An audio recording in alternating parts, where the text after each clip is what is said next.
दिल्ली के hotel Hyatt Regency में आयोजित हुए भारत 24 के vision of new India conclave में केंद्रीय मंत्री पीयूष गोयल ने शिरकत की। इस दौरान भारत 24 के सीईओ एवं editor in chief doctor Jagdish Chandra ने कई मुद्दों पर उनसे बात की। कॉन्क्लेव में पीयूष गोयल ने प्रधानमंत्री की कार्यशैली को लेकर कहा कि पीएम मोदी लगातार काम किया करते हैं। प्रधानमंत्री ने देशवासियों का विश्वास कमाया है।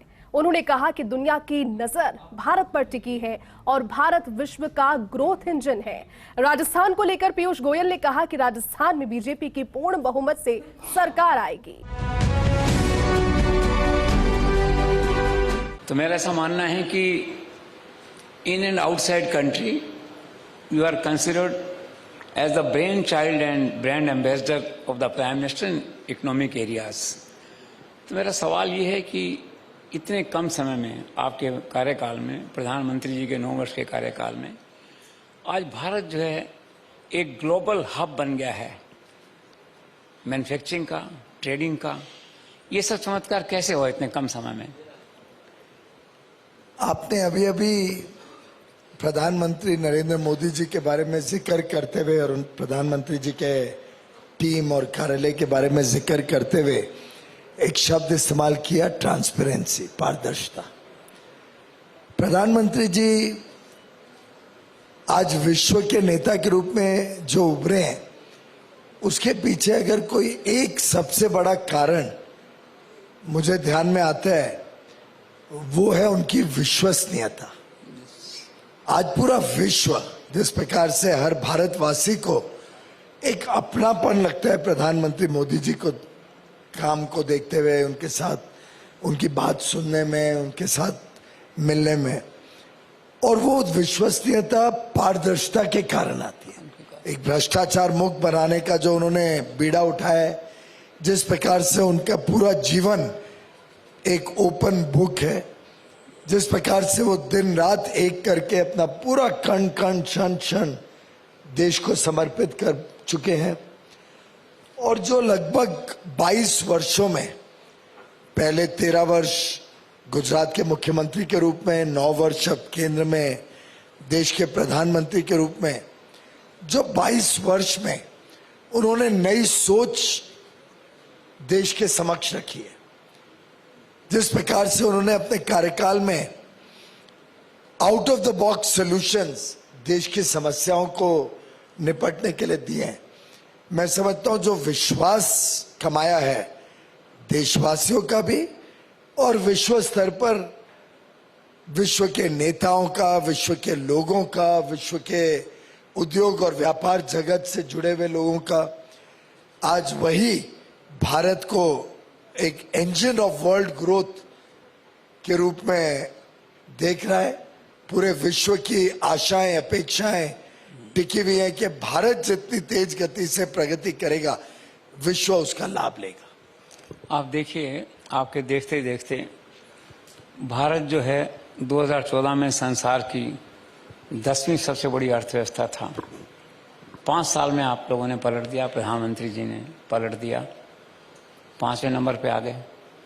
अब आप लोग टारगेट कर रहे हैं कि बहुत जल्दी हम 3रे नंबर पे आने वाले हैं। तो क्या आप कॉन्फिडेंट हैं?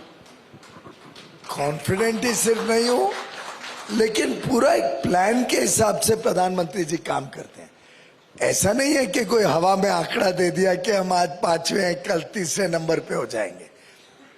पूरा रोड मैप बना हुआ है, उसके लिए आधारशिला बनी है, एक मजबूत व्यवस्थाओं के साथ एक ऐसा फाउंडेशन लेके है भारत के लिए कि दुनिया की कोई ताकत भारत को अगले 4-5 वर्षों में प्रधानमंत्री जी के 3रे कार्यकाल में विश्व की 3री सबसे बड़ी अर्थव्यवस्था बनने से रोक देगी।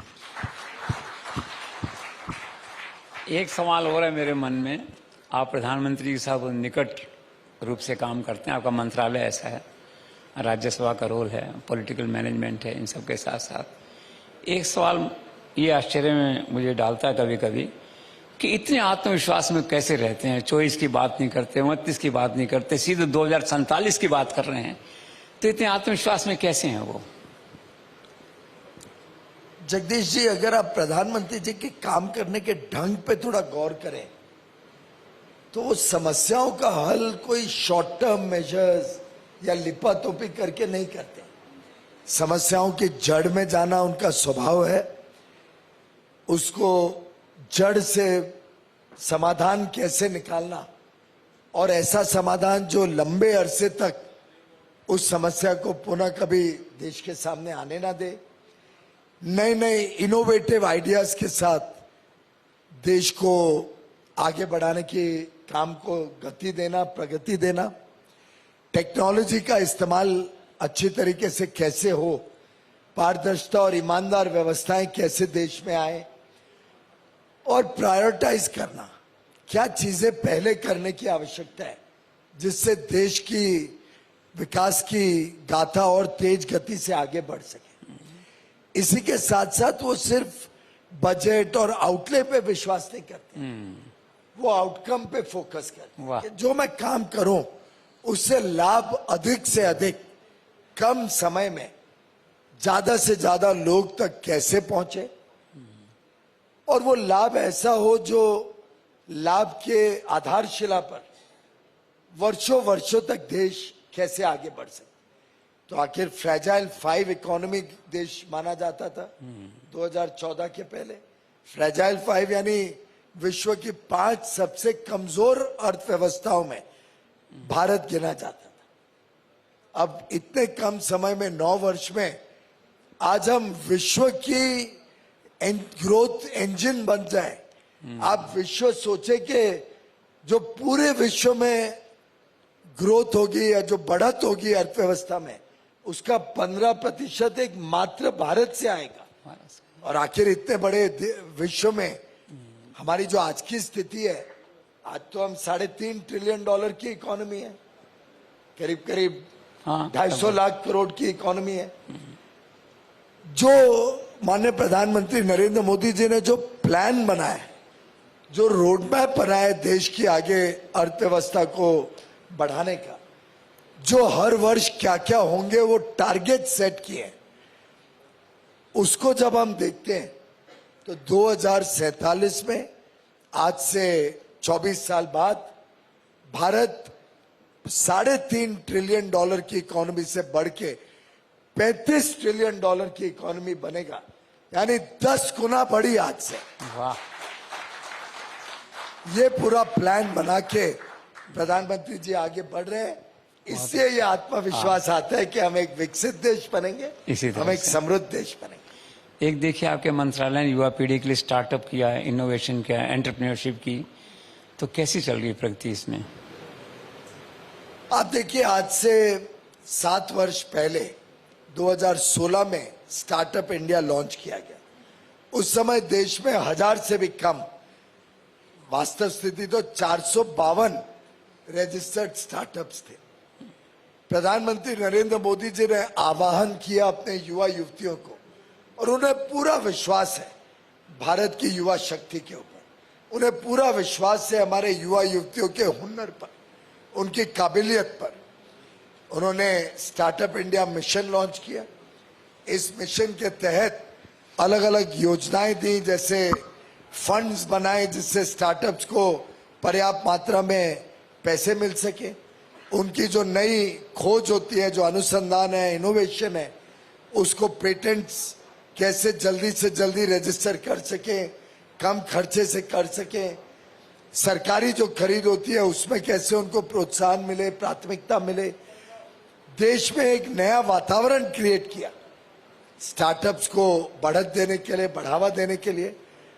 और उनके आह्वान पे जो आज देश में जॉब सीकर्स, जॉब क्रिएटर्स के रूप में उभरे हैं, वो अपने आप में एक विश्व में भारत की पहचान बनी है।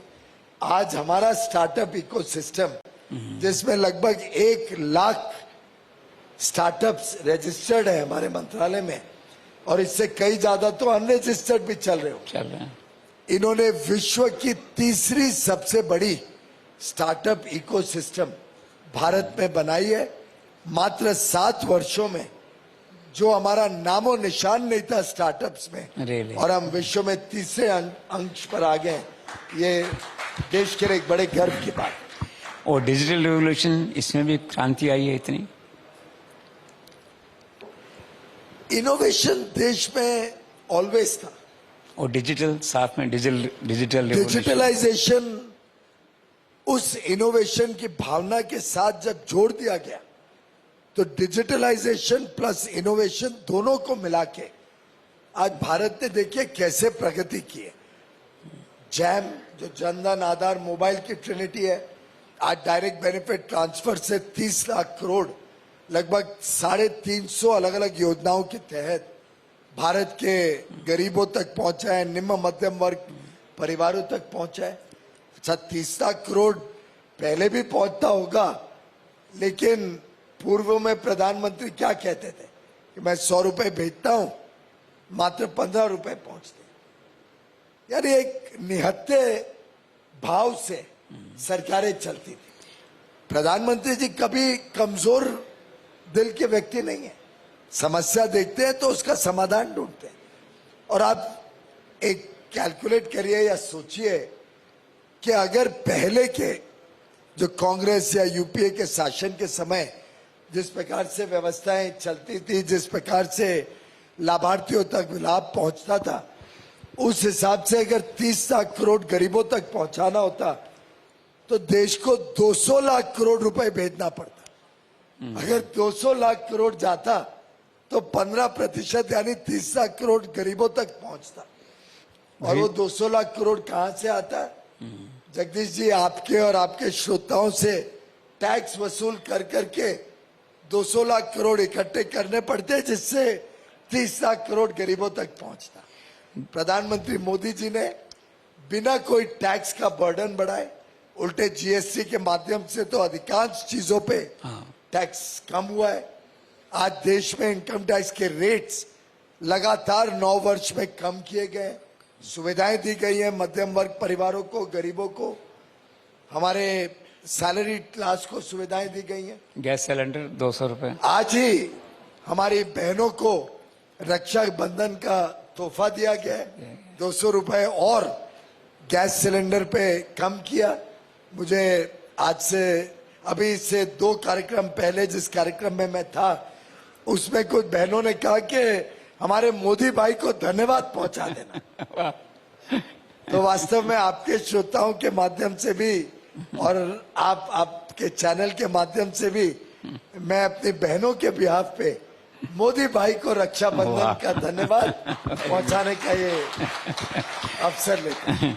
गरीबी की बात आप कर रहे थे, तो आपका मंत्रालय है पीडीएस, पब्लिक डिस्ट्रीब्यूशन, तो इतनी बड़ी मात्रा में करोड़ों लोगों को सक्सेसफुली ऑल एसेंशियल कम्युनिटीज आप कैसे पहुंचाते हैं सक्सेसफुली? इसमें भी डिजिटलाइजेशन और इनोवेशन का बहुत बड़ा रोल रहा है। जगदीश जी, आप सब जानते हैं कि पहले और कई हिंदी पिक्चरें या कई पिक्चरों में हमने कहानियां देखी, कहानियां पढ़ी, सुनी, कैसे लोगों का शोषण होता था, कैसे लोगों को अनाज पीडीएस पब्लिक डिस्ट्रीब्यूशन सिस्टम में कम मिलता था, खराब क्वालिटी का मिलता था, ऐसा अनाज जो खाना भी बड़ा मुश्किल होता था। प्रधानमंत्री नरेंद्र मोदी जी ने पूरी जो व्यवस्था है इसको कैसे और अच्छा बनाना, उस पे पहले दिन से काम करना शुरू किया। आप जानते हैं, 1 नेशन 1 राशन कार्ड का जो उन्होंने कल्पना की, वो कितनी गहरी कल्पना है। आखिर देश में कई ऐसे लोग हैं जो दूर दराज को जाके अपना रोजमर्रा का जीवन करते हैं, कमाई करते हैं।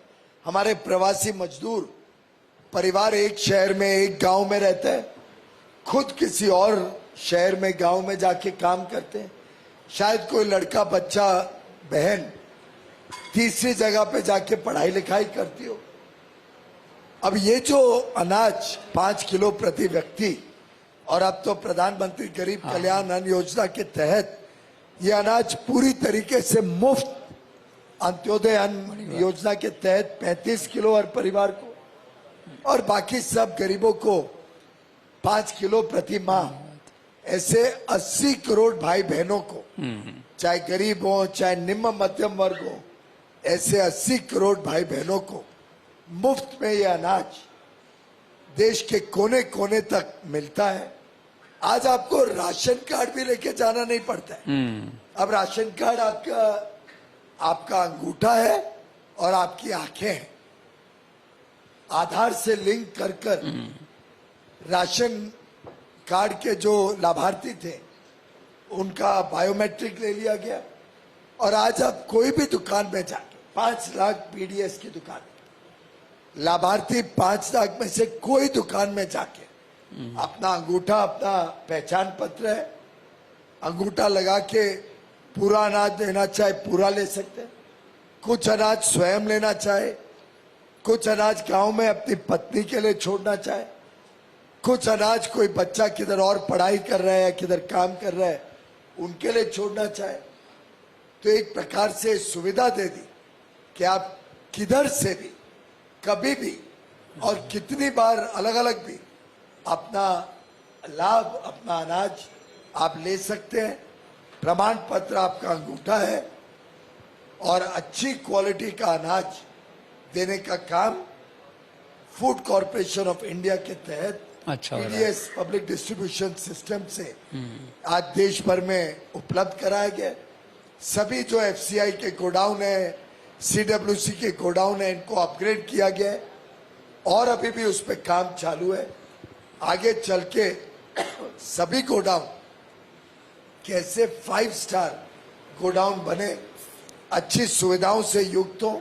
और अभी हमने एक नया कार्यक्रम शुरू किया है जिसके तहत हम सीसीटीवी कैमरा अच्छा, हर गोडाउन में लगाने जा रहे हैं। वाह, तो जो अनाज गरीबों तक पहुंचते हैं वो कहां से आ रहा है, कहां स्टोर्ड है, उसका सीसीटीवी कैमरा में लगातार फुटेज मिलेगा। और आगे चल के आप चाहें तो जैसे पहले रेलवे की किचन्स में सीसीटीवी कैमरा लगा के खाना कहां बन रहा है वो उपभोक्ता देख सकता था, ऐसे ही अब पीडीएस का उपभोक्ता देख पाएगा कि अनाज कैसे स्टोर हो रहा है, अच्छी अवस्था में है कि नहीं, और उनको अच्छा अनाज पहुंच पाए। आपके पास जो मंत्रालयों की कतार है उसमें एक कपड़ा मंत्रालय भी है, उपेक्षित सा रहा है पहले कई वर्ष। अब सुना है उसमें कई कोलैबोरेशन आप कर रहे हैं स्टेक होल्डर्स के साथ, तो ये कैसे कपड़ा मंत्रालय में काम को कैसे आगे बढ़ा रहे हैं? देखिए, कपड़ा मंत्रालय एक ऐसा क्षेत्र है जो भारत की शान है। कृषि क्षेत्र के बाद अगर सबसे ज्यादा किसी क्षेत्र में लोगों को काम के या रोजगार के अवसर मिलते हैं तो वो वस्त्र क्षेत्र है। और वस्त्र क्षेत्र में माननीय प्रधानमंत्री जी ने एक विजन दिया था, एक कल्पना देश के समक्ष रखी थी, 5F, यानी farm to fibre, fibre to fabric, fabric to fashion और फैशन टू फॉरेन। ये 5F की कल्पना अपने आप में अद्भुत है। उनके मन में कल्पना थी कि आज देश में कॉटन किधर और बनता है या टेक्निकल टेक्सटाइल कोई और जगह बनते हैं, फैब्रिक किसी और शहर या गांव में बनता है, कपड़े से गारमेंट या अपैरल कोई और जगह पे बनता है, कोई तिरुपुर में बनता है, कोई बेंगलोर में बनता है, कोई मुंबई में बन रहा है, कोई नोएडा में बन रहा है। फैशन की दुनिया किधर और है और पोर्ट्स जहां से फॉरेन में निर्यात हो सके वो अलग जगह पे। तो हमारा वस्त्र क्षेत्र इतना बिखरा हुआ है कि इस बिखरे हुए क्षेत्र का जो खर्च है, जो लॉजिस्टिक्स का खर्च है, जो सामान इधर से उधर लेके जाने का खर्च है, वो उसको कंपटीशन में, स्पर्धा में पीछे छोड़ दे। तो प्रधानमंत्री जी ने 7 पीएम मित्र पार्क, जिसमें मेगा इंफ्रास्ट्रक्चर क्रिएट करके 1000 एकड़ के ऐसे 7 पार्क तमिलनाडु, तेलंगाना, कर्नाटक, महाराष्ट्र, गुजरात, मध्य प्रदेश और उत्तर प्रदेश, ऐसे 7 पीएम मित्र पार्क जिसमें हर प्रकार की सुविधाएं एक ही जगह पे उपलब्ध होंगी। वीविंग हो, स्पिनिंग हो, गारमेंटिंग हो, टेस्टिंग लैब्स हो, कॉमन एफ्लुएंट ट्रीटमेंट प्लांट जिससे प्रोसेसिंग में प्रदूषण ना हो, वहीं पे नजदीक में निफ्ट की फैशन टेक्नोलॉजी की इंस्टीट्यूट हो जिससे हमारे युवा युवतियों को फैशन की दुनिया से भी जोड़ के कर सकते इस क्षेत्र में फैशन भी प्रोवाइड कर सके और नए डिजाइन्स के साथ हमारा वहां पे उत्पादन हो और उस उधर से कनेक्टिविटी अच्छी हो पोर्ट तक, जिससे निर्यात भी हो सके। इन सब सुविधाओं को एक स्थान पर लाने का काम प्रधानमंत्री मोदी जी ने शुरू किया है। वस्त्र क्षेत्र आज लगभग 100 लाख करोड़ रुपए की इंडस्ट्री भारत में है और प्रधानमंत्री जी की कल्पना है कि 2030 तक इस पूरे क्षेत्र को 100 लाख करोड़ से बढ़कर 200 लाख करोड़ तक इसको ले लेके जाए। आज ये क्षेत्र जो नौकरियां या जो काम के अवसर देता है उसको भी दुगना करना, रोजगार को इस क्षेत्र में बढ़ाना, इस सब के लिए हम सब प्रतिबद्ध हैं और काम कर रहे हैं। तो इसी उत्साह के साथ फिर वापस आ रहे हैं 2024 में।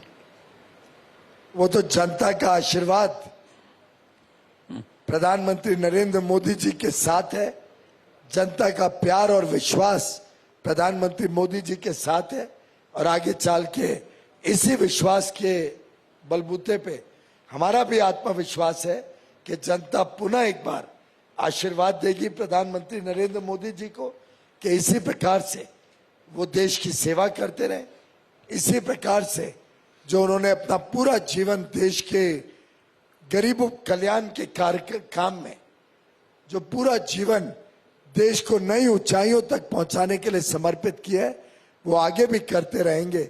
इस विश्वास के साथ हम काम कर रहे हैं और आगे भी करते रहें। एक दो आखिरी सवाल। अब 3 राज्यों में हिंदी क्षेत्र में चुनाव होने जा रहे हैं। राजस्थान से आपका काफ़ी रिश्ता रहा है, कर्म भूमि रही है। क्या लगता है आप सरकार बना रहे हैं वहाँ राजस्थान में? मेरा भी कई इलाकों में राजस्थान में दौरा हुआ, वस्त्र क्षेत्र के कारण भी मुझे वहां जाने आने का मौका मिलता रहता है। पीछे अलवर, जयपुर ग्रामीण, भिलवाड़ा, भरतपुर, चित्तौड़गढ़, अलग अलग क्षेत्रों में गत 2-3 महीनों में मुझे जाने का मौका मिला। हाल में ही हमारी G20 की भी ट्रेड एंड इन्वेस्टमेंट, व्यापार और निवेश की जो मिनिस्ट्रियल थी वो भी जयपुर में ही पिछले हफ्ते ही पूरी हुई है।